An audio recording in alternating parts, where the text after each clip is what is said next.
فرمایا وَصَلُّوا بِاللَّيْلِ وَالنَّاسُ نِيَامٌ، جب لوگ سو رہے ہوں تم مصلی بچھا کے نماز پڑھنے لگ جاؤ۔ تمہارا رب کے ساتھ تعلق اس قدر مضبوط ہونا چاہیے کہ ایسے وقت میں کہ جب لوگ سو رہے ہوں تو تم سجدہ ریز ہو جاؤ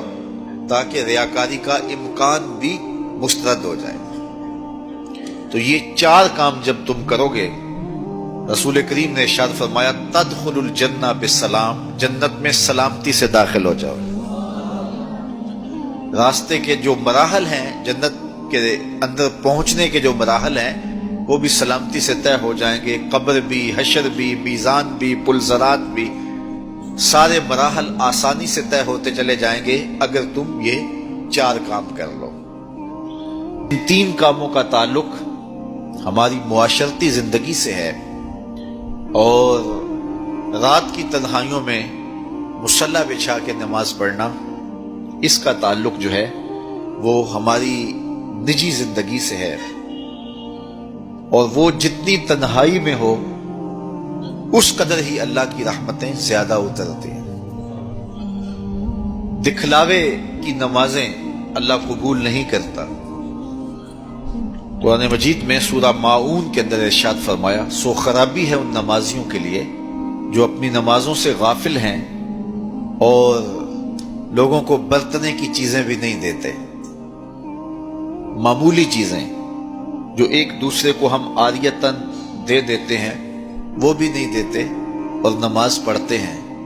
تو یہاں نماز کا ذکر موجود ہے، لیکن پہلے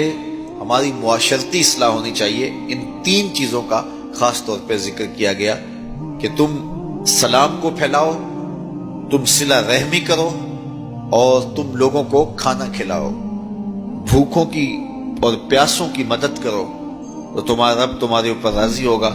اور پھر رات کی تنہائی میں تم اللہ کے حضور مصلی بچھا کے نوافل ادا کرو۔ ایک روایت میں آتا ہے کہ جب کوئی شخص رات کی تنہائی میں اٹھتا ہے اور اپنی بیوی کو اٹھاتا ہے، وہ نہیں اٹھتی، خیر یہ وضو کرنے چلا جاتا ہے تو واپس آتے ہوئے چلو میں تھوڑا سا پانی لے آتا ہے،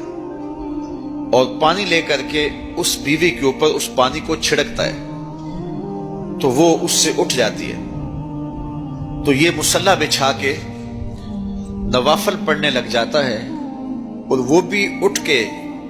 وضو کرتی ہے، اور پھر وہ آتی ہے تو یہ نوافل پڑھ رہا ہوتا ہے، چارپائی کی دوسری سمت مصلی بچھا کے وہ بھی نوافل پڑھنے لگ جاتی ہے۔ حدیث میں آتا ہے جب وہ دونوں نوافل پڑھنے لگ جاتے ہیں رب مسکراتا ہے،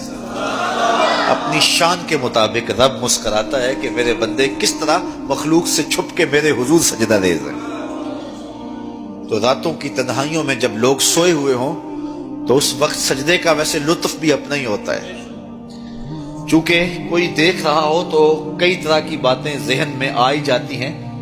لیکن تنہائی ہو، اندھیرا ہو، کوئی دیکھ نہ رہا ہو تو پھر اس کا اپنا لطف ہوتا ہے،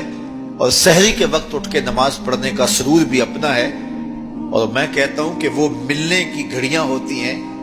انسان کو ان گھڑیوں کے اندر اللہ کی خاص رحمتیں نصیب ہوتی ہیں، اور جو سحری کے سجدوں کا مزاج رکھتا ہے اللہ تعالیٰ اس کے من کے اندر روشنیاں ڈال دیتا ہے۔ اقبال کہتا ہے رومی ہو، رازی ہو، عطار ہو کہ غزالی، کچھ ہاتھ نہیں آتا بے آہ سحر کا ہی۔